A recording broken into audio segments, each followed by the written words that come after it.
I hope you all have your book. Oh, of course, it's not going to show now, but I have my book. I hope you were able to go through it. Mine is, I'm going to show off for a second, maybe if the camera will cooperate. Of course, it's not going to cooperate. Mine's signed by Frank. I'm proud of that. So thank you, Frank, for the signed copy. I think Manny has a signed copy as well. So yeah, we're Can't see it. well, a little bit of bragging rights, but if you ever have the chance to be in proximity to Frank, I'm sure he will sign your copy too. And if you have not read the book, please scan to buy it. And hopefully, this presentation will give you something. I think it will. So I will go ahead and get started. My name is Daniela McCoy, and this is the Global Resilience Exchange Book Club. And today we are talking about how to discover how to live a purpose-built life by Frank Perlmutter himself. I've known Frank since about 2017, 2018. I think it was right around there. 2018. Yeah. I mean, yeah. Yeah. No, I think it was 17. Yeah. 2017. I met him on my first day of work.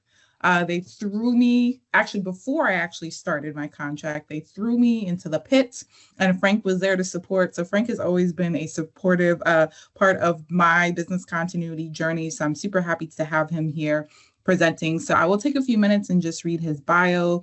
Frank Perlmutter has been a recognized leader in the business continuity and resilience profession for over 25 years. In 2023, he was honored with the DRII Lifetime Achievement Award. And I'll throw in, I personally did vote for him. And that was for his groundbreaking innovations and unwavering commitment to advancing the field.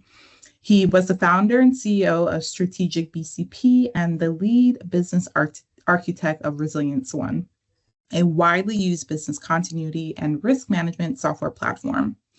As a practitioner, Frank has delivered services to over 200 clients and has presented more than 125 seminars and webinars to professionals and students across the resilience community. Frank is equally known for his work outside of the continuity field. After selling his company in 2018, he dedicated his life to volunteering, mentoring, and philanthropy. In 2019, he launched the Perlmutter Fund for Animal Welfare, which has raised and donated over $50,000 to help animals in need. He currently serves as the Director of Global Giving for the Disaster Recovery International Foundation and sits on the board of Angel Flight East, a nonprofit that provides free air transportation for children to distant medical facilities. He advises, and he's very proud of this, over 25 mentees worldwide, offering career and life guidance, and is a member of Mensa International. Through his mentorship, philanthropy, and lifelong dedication to resilience, Frank continues to shape the profession and improve lives across the globe. Please welcome my friend and my mentor, Mr. Frank Perlmutter, the author of today's book. I'm going to stop talking and share the floor with Frank now. Thank you. Thanks, Daniela. I appreciate it. So yeah, I'm excited to share the book today and also to take your questions too. We're hoping this can be interactive. I know we had a couple of things that we thought would be good to talk about first, and I'll show you what the overall agenda is today. We go through, I guess, what my perspective is, right? I guess a bit about the book itself and how it came to be. And then I'll do about a 20-minute presentation of the book's core concepts. This should be a review if you've read the book. If not, it'll go over some of the high-level concepts.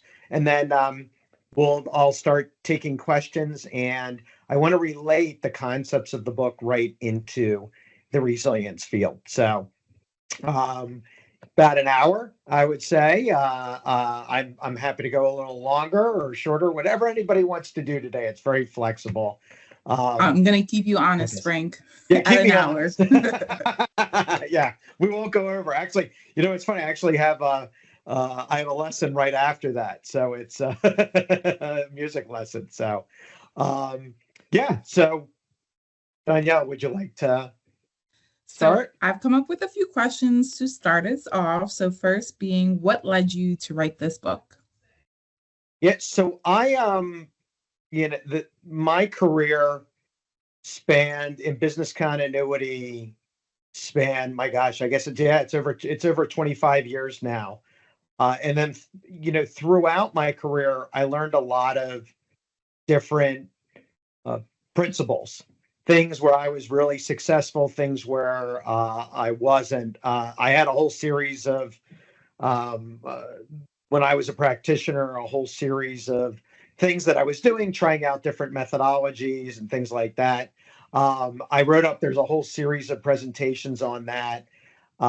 And as I was going along and I was running my company, I started to realize that maybe I didn't want to do that anymore.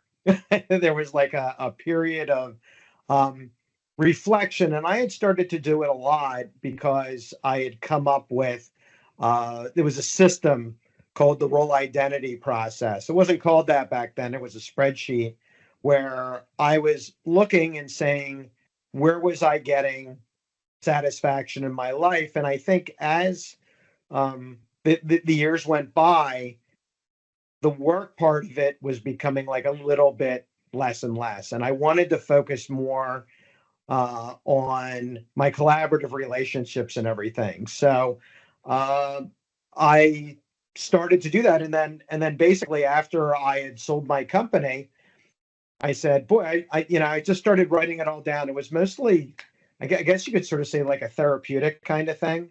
I said, wow, all this stuff just happened. What am I going to do now? And I had some plans and I was trying out things, but I think it was really uh, getting it all down, reviewing it, and then I was sharing it. I started to mentor more.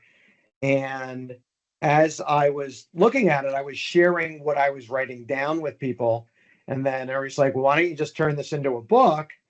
And I said, yeah, I could probably reach more people doing that. And I thought that was a good idea. So it took a while. It took about, gosh, it was about a year and a half, 2 years before I got out my first draft and I started the real process of publishing the book. So So it over that year to year and a half, what were some of the obstacles or challenges in the process of idea to now what we are able to hold in our hands? oh boy. Some of the things I think getting through the process of publishing a book is really, really, really tricky.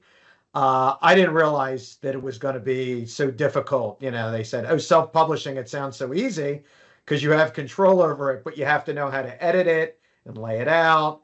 You have to know how to get a book cover done, if you have a thin book, how to get the words on a spine. I mean, there were so many things that were involved. I have to say that was not my favorite part of the process. I really didn't like it. I really didn't like it at all. I had an editor that I got rid of because I was making grammatical mistakes, and I said, "Wait, these are grammatical mistakes. I'm talking in first person, second person, and third person in the book, and they weren't getting corrected." So I said, "All right, I'm going to do it myself." And so I did that. I learned how to use Photoshop to lay out the book and the book cover and everything. So in the end, um, those were some of the obstacles. I think it was I had over 200 pages worth of content, and I kept on whittling it down. I'm not a real big fan of business books because I think they go through, they give like 50 examples of something. And I'm like, yeah, I got it after the first example. So I never liked that. So I sort of took the book and I shrunk it down. So I didn't want to take out anything that was really important. But I also didn't want a bunch of fodder in there just to make it this big book. So I really went for something that was usable, that people could relate to. And I actually started. One of the great parts was I actually started working with some other authors too that were writing books in different professions. For instance, there was a book. I wonder if I had it. I should probably have it right next to me, but I have it right here. Here, I'll actually show you this. Was was a teacher, one of my kids' teachers, wrote a book. It was called "I Didn't Sign Up for This." So she went a little bit of a different way. This is a lot of pages. So we exchanged our books. Her book has got 400 pages in it. So I told her, I said I'd read the first 90, which was what was it? But no, I'm kidding. I read the whole thing, and then we started to share the books together and how she could find purpose in teaching, which I think a lot of teachers had problems with too. So it was one of the challenges, but I think a lot of authors, my mentees certainly helped me too to get to the point of where I think we were really doing some wonderful stuff together too, which was great. Thanks for sharing that. So with all that being said, and maybe you kind of alluded to this already, but what are you most proud of about this book and producing this book? I think it's, I was happy to get it out. I think that was a really good part of it. Like the fact that I was able to do a book, I'm pretty proud of. I think it's leaving something of a legacy that people can learn from, where it's like I keep on meeting different people that it's affecting and helping, and they're helping me too, because it's grown a lot. I mean, it's like I get questions all the time that I never really even thought of. And I think that sharing and that collaboration has really opened up a lot of doors for new opportunities for me too. I mean, I think the biggest issue for people is that, like, I mean, when I was working, when I was a CEO, when I was in the field, I mean, it's constant, like it's this constant, I think, excitement and exhilaration and knowing I'm doing things. And then it's done, like there's a transition in there. It's like, I've had the opportunity to work with some people on like some sports teams and things too, some professional people, and they say, and the big question is, it's like, what happens when, I said, well, what happens when you're not playing anymore? It's like, what do you do? And I think a lot of people feel lost, and I think there's a whole community of people that during any kind of transition, it could be retirement, it could be getting married, going to school, anything, where I think there's a lot of learning that can be involved, and it sort of opened me up to say, there's, really codifying purpose in life and how to do that. So I think that's really been helpful. I feel great. I feel even better than I did when I was, during the best times of working and everything, because I'm always meeting new people and just new challenges and everything. I'm like, it keeps me going every day. I love it. That hand clap it's always such a nice thing to hear people saying they feel great, they're happy with their decisions. And sometimes you get people who kind of waver. So that hand clap was a kudos to you, Frank. Oh, thanks. So we're going to transition to the presentation that Frank has. Before we start, I just wanted to say welcome again to everyone. Sorry for those who were stuck in the lobby, but you are now in. This is the Global Resilience Exchange Reading Club, and we have Frank Perlmutter, who is talking about his book, Discover How to Live a Purpose-Built Life. So he's going to jump into the session. And I heard that I didn't hear. I saw in the chat that this is someone's first Global Resilience Exchange event. So welcome to you. We're happy to have you. And please do not be shy, because none of us are, or some of us are, but some of us are a little bit outspoken. So Frank, back to you. Okay, great. Thank you. Okay, so I'm going to start with the core concepts of the book. And then I'm going to move into, I'll get more specific within each of those concepts. So the first thing that I'm going to go over is our typical path in life, chronologically, how we live. And I went back, and this is the first half of the book, where I was looking and I was saying, you know what, I think there's a better way to do things, a better method to live our lives. I realized that as I was going along in my career, and especially in reflecting afterwards too. So That's what the first part is. The second thing is my role identity process. So that was the methodology that I mentioned that I used to get where I wanted to be the type of person that I wanted to be. So it's a pretty structured process. It's going to look very familiar to some of the concepts within business continuity, specifically in risk management and also within a business impact analysis. Although I guess we should probably call it something else, a life impact analysis. I don't know, something like that. I never actually, you know what? I call it the role identity process, but maybe I should relate it, come up with a different acronym too. And then the last part, and one of the most important things and in tactics, is setting finish lines and goals, knowing when we're done and moving on from certain parts or roles in our lives, certain phases in our life or certain roles, things that we've been doing, how to do that, how to move on to the next steps. Super important. That part probably took the longest to learn. And but I have a lot of ways that to do that too.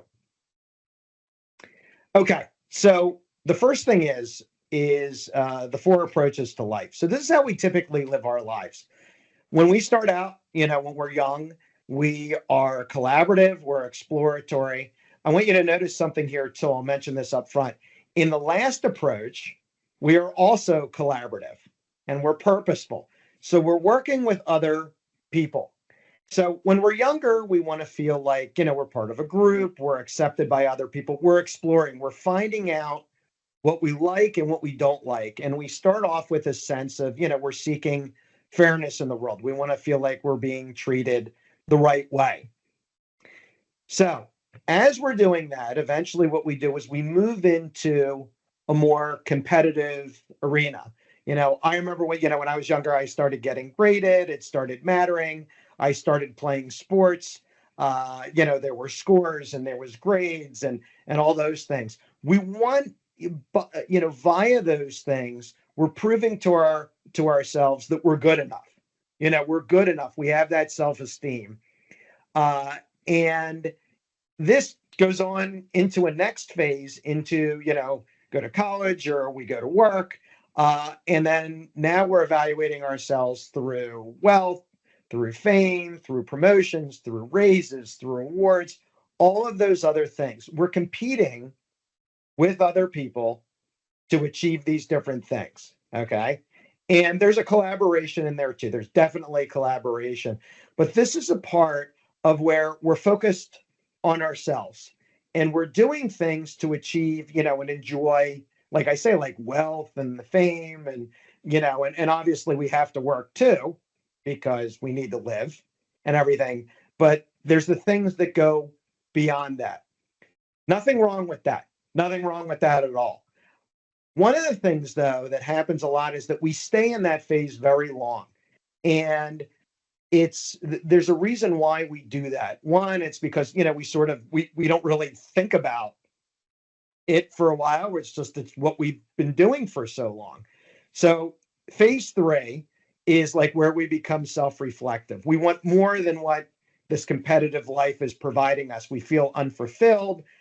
Maybe we've had enough. It's like I used to ask myself, I think that presentation count was up to 150 at last count, like from before. That might be an old number from my bio there. And I said to myself, I go, well, how many more presentations am I going to have, should I give before I feel great? And it was, how many more sales am I going to have to do? How many more of this am I going to, should I do before I feel good enough? And I was like, God, why am I doing this? And I looked back and I said, I'm giving up that time with the people I love. I say I work to support my family, right? But the ironic and sad part about that is while I'm putting together these presentations, while I'm doing all this extra work, while I'm amassing, the fame or the power or the money or whatever it is, I'm giving up time. I am trading time with my, with the pursuits I want to do, with the volunteer work that I do, with my family, with my friends, to do this. And I said, you know what? I'm not sure I want to do that anymore. I want to get, if the goal is getting to being with them more, Why can't I possibly do that? That's our finish lines on there. And then eventually we go when this other approach to life or phase of life is where we seek that purpose. I always hear people, it's like, how am I going to make my mark on the world? How am I going to feel better? Like than what I'm doing right now. Like there's a lot of people that have uh, all these wonderful success and achievement and promotions and everything like that. But I think when we're done, I mean, I never look back and I never go, oh my God, look at these, all these awards or this sale or anything like that. That's not the things I remember. I remember the people that I meet. I look now and I say, who can it's like I want to be collaborative. I want to do those types of things. And I think that find our purpose. And especially in the mentoring, that's where we find legacy. Our legacy is delivered through the people that live on beyond us. And I think, or that carry on our work or use the methods or do those kind of things. And I think that's really where we feel, I think, the most satisfied and the happiest. So if we're looking, just to put this into a chart, if we're looking at the time that we spend in each of those phases, you can see here, we're looking at the percentage of our life that we're spending in this competitive phase. And typically we're spending 45 to 59 years. We start at age 11 to 14, finish up 59 to 70.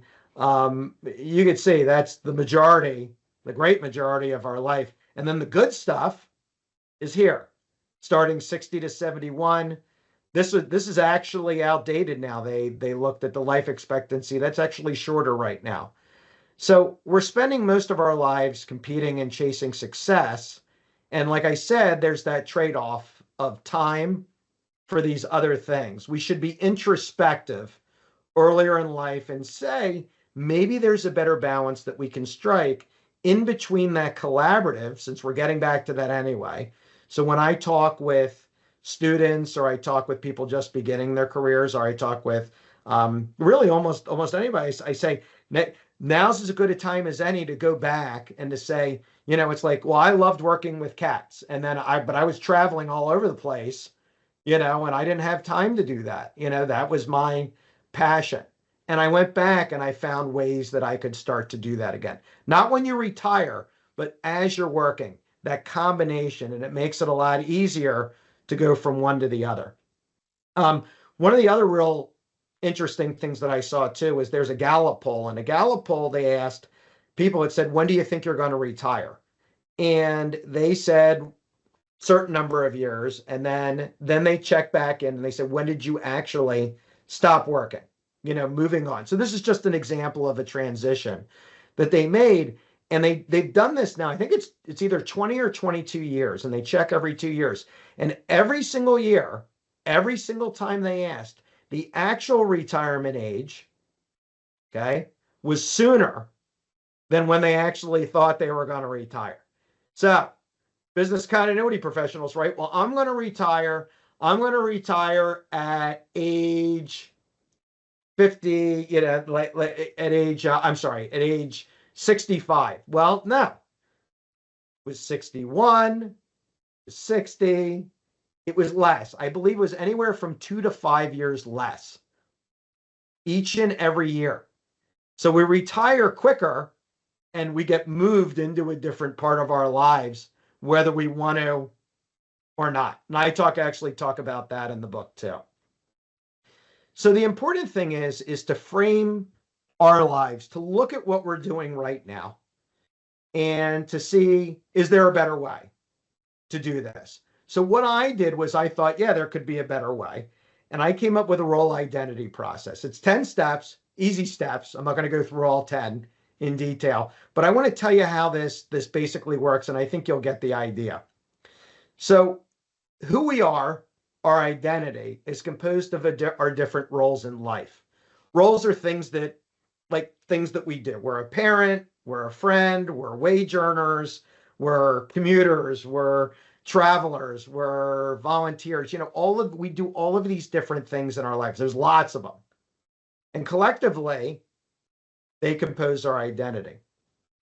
When we look at our roles, we can get a detailed picture of how we're living our life. Like, where are we spending most of our time? And if necessary, we can switch up those roles. The time we spend, new roles, or eliminate roles. So what exactly is a role? Okay, let's go over some examples of them. I group them into 4 different categories. So we have collaborative, competitive, life supporting, and passive. All right. So let's start with life supporting. Life supporting, super important. We don't have a choice. We've got to do these things. We have to, most of us have to make money to support ourselves. We have to be physically able to do things, and we have to be mentally and emotionally able to do things too. Focusing and dedicating time to each of those things is very important. So that takes time. Those are our life supporting roles. Let's go the opposite. We have passive roles, possibly things that we have to do too. Like, we do chores and shopping, and some of us commute and everything like that. Those take up time too. Those are really important, where we look and we say, hey, we want to be able to get from point A to point B on each of those as quickly as possible. I don't know. Some people enjoy shopping. Maybe that's a collaborative role that you do with somebody and everything. Chore provider, I don't know many people that enjoy that, or sitting in traffic either. So that's usually, how do we do that the quickest? We have our collaborative roles. These are things that we do for the benefit of the others. These are really the roles that are providing the satisfaction in our lives. We're parents and friends and brothers and sisters. We're resilience professionals. There's lots of satisfaction in doing what we do, because it is for other people. It is protect other people, protect our businesses, protect people, protect all the different infrastructure within our organizations. We're mentors, we're volunteers. Those are our collaborative roles. And then we have our competitive roles. This is where we're going beyond what we have to. This is because we want to do it. So there's wage earner, but then there's like, well, how much money can I get beyond what we need? Good to have some. Obviously, we want to have savings and everything like that. But then it can go further than that. Fame, power, beauty, there's other types of things. Like I say, it's not bad to experience those things.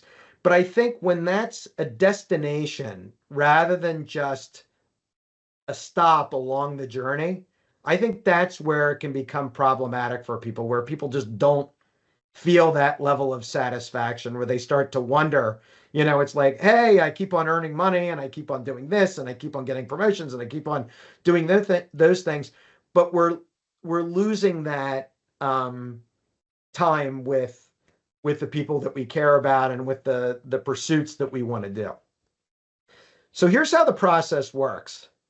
The first thing we do is we want to take an assessment of ourselves, and we map out our different roles. So first thing we do, step 1, what are the roles? So here's an example right here. I put a whole bunch in the book too. You might come up with some other things, which is great. So we define and we classify those. So we put them down in our, this is in a spreadsheet here that I used, and we group them into the different categories. The second thing that we do is we say, and this doesn't have to be exact, it's as long as you have like a half decent idea. What's the contribution to your positive identity? How good does it make you feel to be doing these things? We populate that in step 2. How much of my self-esteem is composed? Do each of these contribute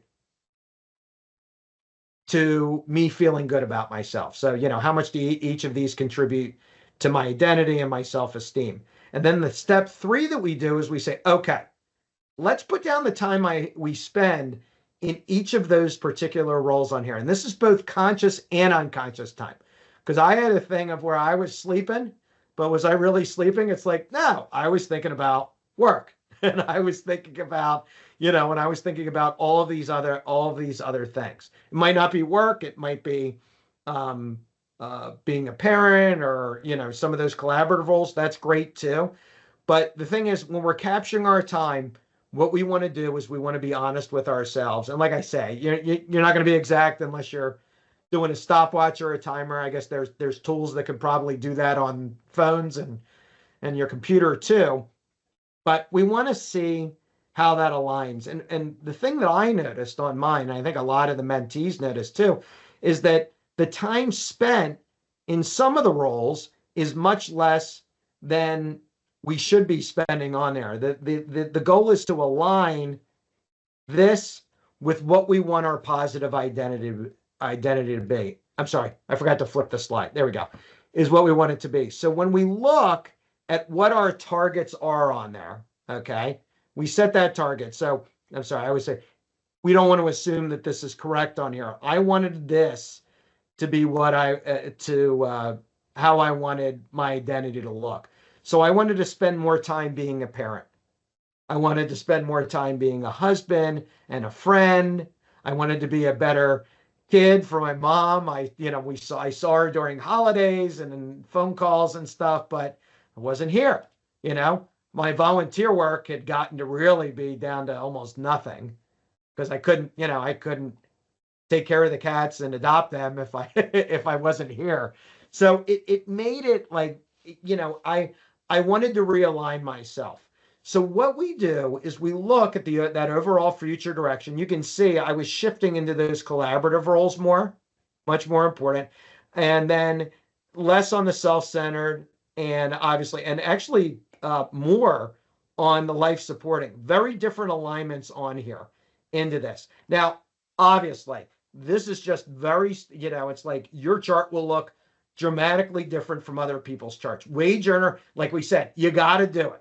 If you're not retired, you're not, you have to do those kind of things. If you have somebody that you're taking care of, like I know, like for instance, like my father was very sick at a point, and there was that the whole focus of your life, or a big focus of your life, is I got to work and I have to take care of that person. And then there has to be time for you too, to be able to focus on the things that you want to do too, no matter how small that is. But that takes up a lot of time too. And ideally, we want to look into the future and move towards that. So you can see how we're doing that on there. When we look at the role treatments in action, we look at, and this is step 7 through 10, it's how do I get to that point from where I am right now, the time I'm spending right now, to that future identity. We can increase meaningful activities in the roles that we want to do. So I would say, let's say I want to spend more time with my mom. Here's what I'm going to do. I'm going to spend every Friday with my mom, and we're going to do something meaningful. We're going to go to a museum, or we're going to look at pictures or something like that. We're going to spend that kind of quality time on there. With the other roles, what I did was I said, hey, we want to set finish lines and goals and prioritize the activities that are going to get us from point A to point B quicker. Some of those we can do, some of those we can affect, some we can't. But there were things that were taking up my time that weren't great. Like some of those activities, like the commuting kind of thing. I was saying, you know what? Maybe I should spend a little more time at home.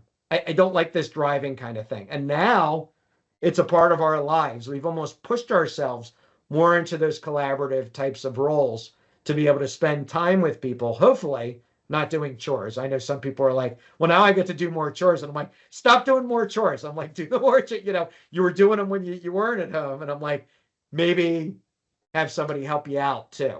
There's ways to outsource some of those things too. So eliminate time on tasks that consume the most time without adding value to your life. And then also too, coming up with new things that you could do. That allow ample time to explore. So mentorship was something that I had done before, but I didn't have 20 mentees. I had only had a couple of people that I had met. It wasn't like a dedicated kind of program or anything like that. Now it is, which has been great. And then you adjust the time. You focus on the things you like. You say, maybe I don't want to do the other thing. I started playing music again and singing. I started doing lessons and I joined bands. That was something that worked out great. I was doing Legos with my kids, but now my kids are 16. So No more Legos. So that went out the door. There are adult Legos, but I think we built enough for a lifetime, and now I'm trying to figure out how to sell them and get rid of them or donate them. But so anyway, okay. So the last thing is finish line and goal line. So I think what I saw was until we feel good enough for ourselves, we just keep going. There's that endless quest and no finish line. So I always talk with people like I have friends that have been they've been working for a long time, and I'm like, wow, you're living this great life. What do you want to do after you retire? Oh, I want to do this. And it's like, yeah, but I think a couple more years I'll make partner. A couple more years, I'll be earning like 5 times what I was earning before. Double what I was earning before. I don't know, stuff like that. And I said, well, if you're already at your finish line, why do you keep going? And it's like, well, it's important. It's important for my family. I'm like, when you run a race, do you just keep going after you reach the finish line? I'm like, it's absurd.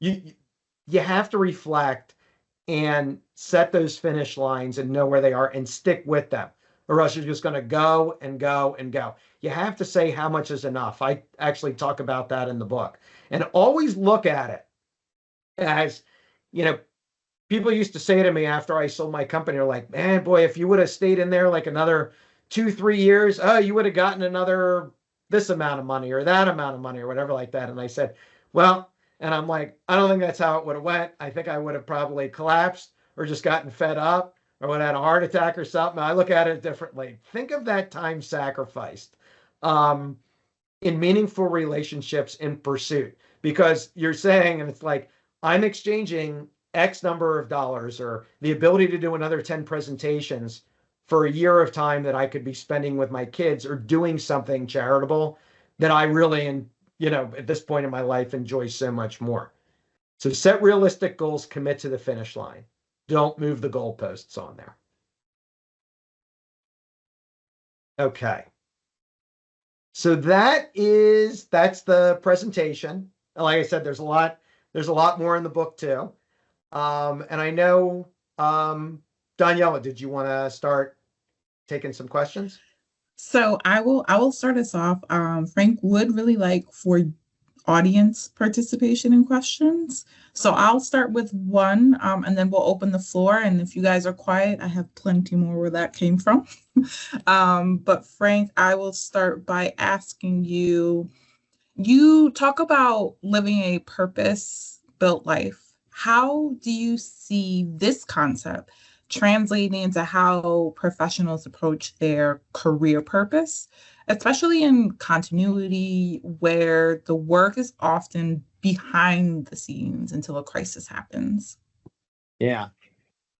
Well, I think, it's interesting. The work being behind the scenes until a crisis happens, I think, is one of the worst things that we do as resilience professionals, where we wait to be on the big stage, right?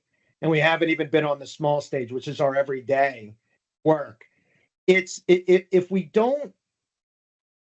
not noticed or appreciated or valued during our everyday work, then we're not going to even get a chance to be involved during that crisis, because they don't know who we are. They don't know the value of what we're doing. I think it's important to be involved in normal business operations where we do business process mapping, where we're showing the value of our understanding of that process. Think about this. People do this all the time. I originally did it where I was coming up with recovery strategies without knowing how it normally worked. How are you going to come up with recovery plans if you don't understand how things normally work? So I think being a part of that everyday kind of thing helps us with feeling a part of it. I hear people like, they don't care about me, they don't appreciate me. And I'm like, because I think what we're doing is we're not really offering something of value to, to our stakeholders, to the business lines, or to the executives, or to the, to the other teams within the organization. There are many ways, I think, to have purpose in business continuity. Actually, no, I have a couple extra slides on here too. Let me just show you.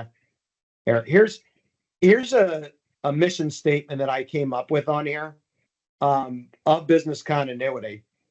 And, at its core, the reason why I did business continuity and not something else was because it was like, oh my gosh, there's so many neat things that we can do, and it has that purpose. Like when I got introduced to crisis management, I saw that we were helping to protect people and save lives. When within the businesses, I mean, we probably, gosh, when as a practitioner and the business owner, we probably declared around 150 times with our clients, and we were in the midst of recovering those organizations, seeing really how not just the plans, but our understanding of the organizations was helping bring them back online.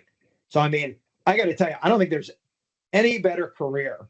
I mean, maybe, I don't know, maybe there are some equally as good careers, but I'm going to put it up on that footing on the guy now. Everybody's going to say, what about a doctor? What about a teacher? What about this and this and this, right? But it's like, where do you get to sit there with the facilities and go, how do I evacuate people? Where do you get to sit there with executives and say, look, this is the lifeblood of this business. And a lot of these businesses that we worked with, I mean, they're providing important services, hospitals and healthcare and financial services and keeping that up and running and manufacturing. And I mean, everything that we did, you could feel that purpose at the core. And really, people, if you worked with me or know me, I'm like, I get super excited. Well, you probably see it now. I still do, about all the work that we do. And when I look at the different areas of resilience too, there's so many different things that we can do. So, if you don't like what you're doing, if you're like, ugh, I'm tired of working in crisis management, I don't want to do that anymore. I'm not on the business side. I'm not on the IT side. Look at all these great things that you can do on here. I mean, third-party risk management, that was never a thing. 10 years ago, they would just say like, hey, just make sure that whoever your vendors are, don't screw up. You're responsible for them. Now there's whole methodologies around that. Cybersecurity, IT security, the operational risk management. Like when you map out a business process, like, I used to go, oh my God, there's like 10 handoffs in this one business process. I'm like, this is going to fail. This is problematic. There's too many manual steps in here, or everything is automated and you have no backup. I mean, this was the low hanging fruit too, where we could really, really do well. Thanks, Frank. Sure. So we have a hand raised and we have a question in the chat box. So Manny, you can go first, and then I'll read the question in our chat. Okay.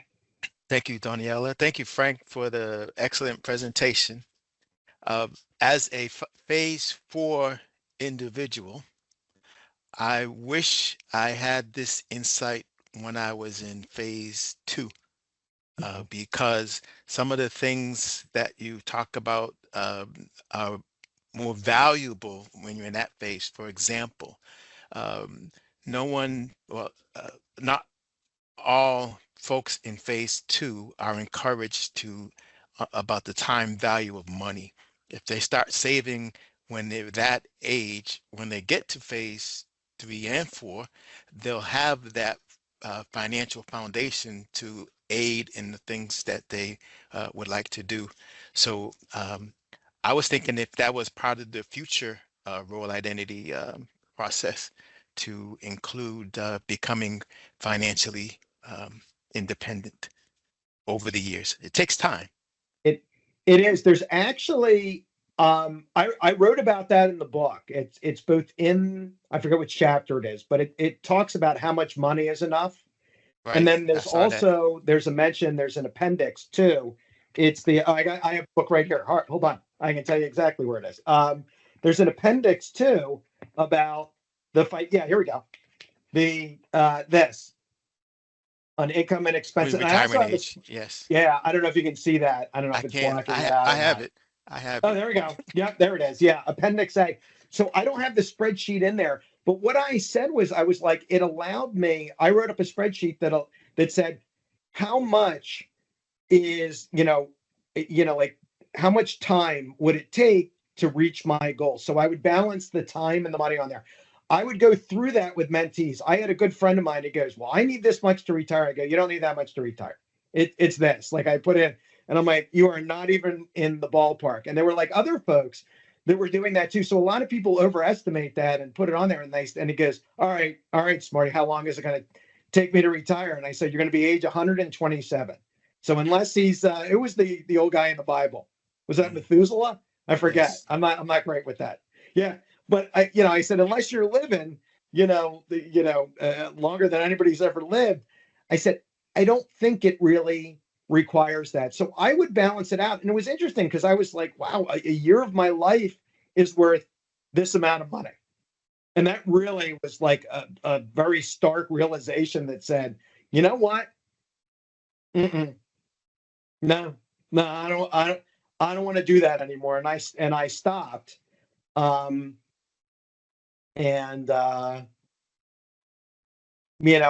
think it's important, like you said, I think it's important to save that up, to save up the money that you want to do the things that you want to do in your pursuits and everything. I think a lot of people just keep on going. And there's obviously, I think, I talk with a lot of people that are still in that phase too, that are younger too. And how do you do that? And it's not I'm not a financial advisor or anything, but I think one of the biggest things was actually, I remember when I started out, I mean, my bank balance, when I started my company, I don't think it ever got over $1,000 at any given time. It was like paycheck to paycheck and not my paycheck. So we have to be, I think, realistic too, in meeting our goals and in saying, there were, like I said, like pursuits that maybe weren't working out as well, to be able to stop them too. But yeah, financial management is a big, big part of that. Knowing how much is enough, but also having the ability to plan for that too, and having help with that. Like I said, I'm not an expert, but I have to say the financial management wise, super important. And then coming up with your own numbers, because they'll tell you have to save a lot more sometimes than you really do. They want you to give them as much money as possible. So I would always take that with a grain of salt too. There's some formulas out there that I think work pretty well. And I think in your chapter 9, part 5, role identity, evaluation and monitoring is something that can aid in that process that you talked about, saying where do you want to be when you grow up, and how do you know when you grow up, so to speak. Yeah. And there's different, and sometimes people map it out, and then mine changed. Like I said, I want to do this, but I have to do this. I want to do this. I want to do that. It was transitioning. I mean, I even looked too at, with my job and everything. As I was moving jobs, I said, what do I want to do? And early on, it was changes that were risky, but I think had to be done because it was, I was not a Big Four person for the long term. I had come from the U.S. Department of the Treasury where I had left. I was not a federal government person for the long term. It was just that, and it was because there wasn't a lot of purpose, I think, in the work that I was doing, and then finding continuity of operations planning, and then realizing, oh, look at this, we call it BCP too, and I came from the other way around on that, but this was where it felt right. Thank you, Frank. Sure. Thanks, Manny. Thanks, Frank. So we have a question from Akwazi in the chat. How can an individual ensure their purpose-driven actions contribute to the greater good without falling into self-centeredness? Would you like me to repeat the question? No, I get it. I'm thinking about it though. Let's say, how can we do it without our purpose-driven actions fall into self-centeredness? I mean, like I said, I don't think there's anything wrong with some, with some self-gratification. There's nothing wrong with that. It's not a sin or anything like that. I mean, it's okay to be in those different areas on there. But like I said, I think that it's you that has to be good enough for yourself, not, like when you're looking at it, if you feel good about helping those other folks, I think that's enough. I really do. It's, if you're looking, I mean, if you want to take it from the purist perspective, if you look at it, Is it when you go out and you're doing that kind of charitable work, or you're just collaborating or whatever like that? I mean, I think you're doing that anyway. If you're, you can help yourself by helping others. You know, I always feel great about that. Like when I'm out and I'm working with the cats, or I'm just doing some mentoring, or I'm, when my kids listen to me and they actually take my help or whatever, I'm like, I feel good about myself. And that's, I guess in a sense that could be seen as selfish, but it's really not. This is, I think this is how we find the purpose in our lives and in moving forward. So I think I wouldn't worry too much about that part, because I think if you're helping others, and collaborating, I think that's the best thing. Thank you.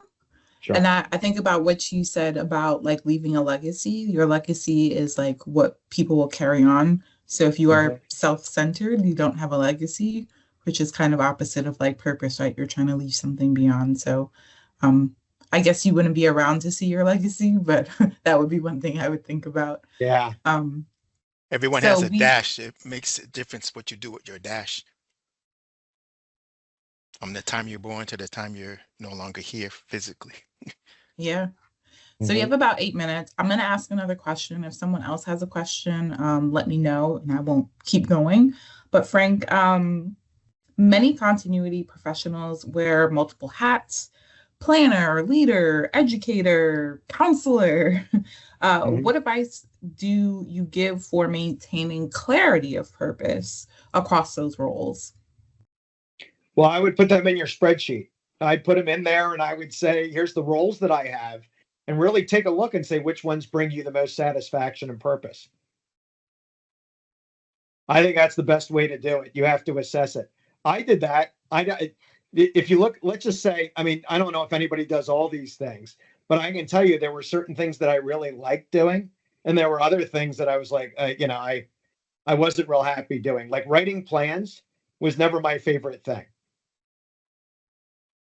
I don't know. It was, and I would rather I have some, I go, oh, why don't we start with that and move on to the other things? I loved doing the business process. I loved sitting with other people and learning what they did, and then telling other people what they did, and they would give me suggestions. I said, oh, like Barbara said this could be done so much better.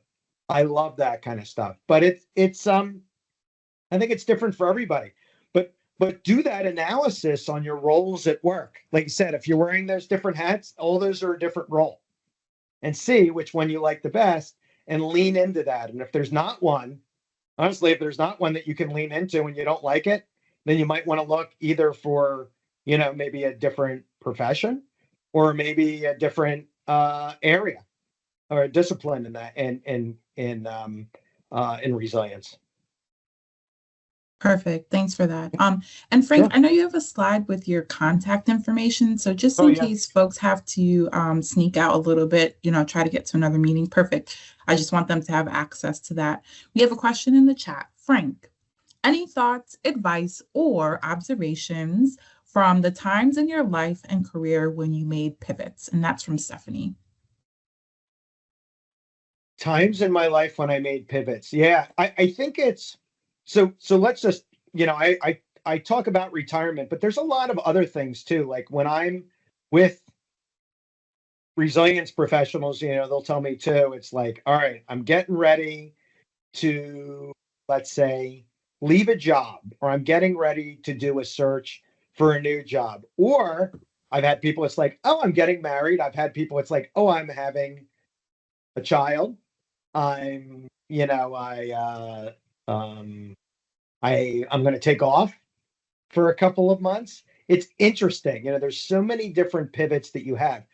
I think the biggest thing in that is that future state is going to look very different from the current state. Like your priorities completely shift. So if you're going in and you weren't a parent before, well, now a big, big, big part of that your life is going to be having that child. If you haven't been married before, a big part of your life is going to be your spouse, So there's lots of different things. I think it's mapping that out Okay. Like taking those new roles and seeing what that shift is. Because if you're in your new roles, then obviously your percentage, you got to take it from somewhere, right? And you figure out better ways to do those other roles. Like I said, to minimize the things that maybe aren't as important to you and maximize the things that will be more important to you. So this is beyond just work too. Having that, I always say it's the most ironic thing that as I was a professional, as I was a planner, that I didn't have a plan like this for my life. What's my playbook for that next phase? Big life transitions require that. There's a whole thing about reflection and everything in there that allows you to focus on that, on those big things too, those big changes. I mean, you can think of anything, any big events that can happen in your life should probably have some sort of a plan of what it would look like, so you're prepared and you can start doing those activities to get ready for that. I think sooner rather than later. Great. We have one last question that we can take for today from Jill. Do you think the newest generation entering the workforce in 15 to 20 years will follow the same life trajectory? Basically, do you think these behaviors in the 4 stages are biological or learned, or maybe a little bit of both? I think they're learned in the United States society. We're told when to retire. We're told to compete in school. We're told to, I mean, it's very. I think it's different in different countries, and I actually think it's been different from previous generations. Now, I mean, I think the whole work from home, which you would never ever see, is now a big part of our lives, which really shifts around the paradigm of having time to do certain things. I think the other thing is too, is that you see it's like, and I guess everybody says this about the last generation. It's like, well, they don't seem, they want this work-life balance, but like now, I mean, I think the newer generations, as we keep going by, I mean, now it's like, hey, look, you said I had that work-life balance. I've got it's like, don't you ask me to work like this, or don't you ask me to do these things. There's this, from what I've seen, this saying no is becoming a lot more prevalent in the workplace to work tasks that people don't want to do anymore. Like, look, I'm spending the time here. I'm doing this. If you don't like it, well, then I don't care. I'm doing it, or fire me or whatever like that. And I see it again. I'm like, wow, how'd that go over? They're like, no, they realize that that's all right. I'm like, wow. And I'm like, that's a very new kind of thing. Like I said, I think it'll change where there's that ability to at least from just from physical presence at home versus at work, to be able to do those kind of things. Like I said, I know there's a lot of people there, where they're saying, hey, you have to do that. But there's also a lot of different other tools too, where we're doing things easier and better, where, I look at it, I'm like, boy, if somebody, I mean, I remember I had one job where they had there where they were making meals. So when I was a consultant, I'm like, oh my God, this is the best. And they do my, when you drop off your dry cleaning, they do that. Now you've got like DoorDash, and they're delivering things to you too. And there's life hacking, which was never a thing. I mean, we are, I don't know, consciously, I think in a sense, sort of consciously, but definitely subconsciously moving towards a better work-life balance, I think, and showing that maybe this isn't the ideal way to live our lives. And introspection and mindfulness and things like that too, I think have become a lot more acceptable from it, even much more so from when I was working, which is, I think it's pretty amazing. I think it's a good way. I think it's moving in a good direction like that. I think the toughest part is that there's just so much information out there, so much that we're inundated with. It's just knowing where to look and having that straight line on there. So as much clarity as we can give ourselves in doing that, I think is the best way. Perfect. Thank you, Frank. We are at 1 o'clock. So I want to thank everyone for joining the Global Resilience Exchange Reading Club. I want to personally thank Frank, my friend, my mentor, my colleague, author aficionado, for joining us today. I don't take it lightly that you took time out of your schedule and you found this valuable. So thank you so much. Folks, please connect with Frank. His email is on the screen. You can connect with him on LinkedIn. He does prefer email though. So let's all stay in touch. Please, I'll leave the chat open for a little bit. You won't be able to access the chat after this. So please go ahead and click those URLs and copy and paste the information as you need it. The next Continuity Coffee and Chat will be the first Thursday of the month. So that's next Thursday. And then there'll be a Global Resilience Exchange chat, which will be the third Wednesday of the month. And then I'm hoping to announce our next reading club, which will be with Michelle Turner in December. So stay tuned for that. I'm just working, I need to work out a date with her, but she is excited to be able to come and talk to us in December. So Frank, once again, thank you so much. If there's anything you want to leave us with, otherwise, thank you all for joining. Sure. If you want to get in contact with me, like Daniela said, feel free to reach out on LinkedIn. More than happy to connect with you from my talks over the last year. I think, I think I've got another like 7 or 8 mentees too. So I'm more than happy to help out if you want to ask me anything about the profession or the book or anything else. So I'm more than happy to connect and spend time. Right. Thank you. Appreciate it. All right, folks. Take care. Be safe. Have a good one. Take care. All right. Thanks again.